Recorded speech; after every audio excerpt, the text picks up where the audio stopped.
Beneath the waves, hidden in the silence of the North Atlantic, a machine built to be unsinkable was preparing for a routine exercise. The submarine was the pride of its fleet, a billion-dollar fortress of steel carrying more technology than some nations' entire navies. Inside, 118 men worked in shifts under fluorescent lights, their world reduced to narrow corridors, metal hatches, and the constant hum of engines. It was August 2000, 11:28 a.m., and the first shock rippled through the hall, so faint at first that many of the crew thought it was just a drill. But it wasn't. Within seconds, alarms shrieked, red lights pulsed, and a fireball tore through the forward compartment. The Kursk, the Russian nuclear submarine that was said to be indestructible, was no longer a symbol of power. It had become a steel coffin sinking fast into the darkness. As the submarine crashed against the seabed 350 feet below the surface, the men inside were thrown against bulkheads. Some died instantly, others stumbling up in smoke and chaos, trying to seal hatches, trying to understand what had gone wrong. The ship was designed to survive almost anything: torpedoes, mines, even a nuclear strike. We need to get these messages out. But now water was pouring in through ruptured There's not much sections, time. mixing with fire, choking out oxygen. And the men who survived the blast realized something chilling. The outside world had no idea what had just happened.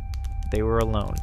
For the next few hours, pockets of survivors huddled in the stern compartment, their only light coming from flickering battery lamps. They scrawled notes to loved ones on scraps of paper, sealed in plastic bags, knowing every breath they took used up the little air that remained. At 2:15 p.m., a desperate attempt to tap SOS signals against the hull began, rhythmic hammering that echoed faintly through the ocean. Up above, Russian ships heard the sound, but confusion reigned. Some believed it was background noise. Some refused to accept that their pride of the Navy could have failed so catastrophically. Hours turned into a day turned into two. Inside, the air grew toxic, a mix of carbon dioxide and smoke, each breath heavier than the last. By the third day, international offers of help poured in to them. British divers, Norwegian rescue subs, NATO teams standing by. But politics stalled everything. The Russian Navy, drowning in secrecy, insisted they could handle it alone. They couldn't. Нет, By the это time divers невозможно. finally Мы forced their должны way into действовать the wreck, сейчас. they found Ты nothing but сумасшедший. silence. Это All приведет к 118 men were катастрофе. gone. Notes from the last survivors revealed the brutal truth. Some had lived for days, trapped in pitch darkness as oxygen dwindled and explosions rattled the walls.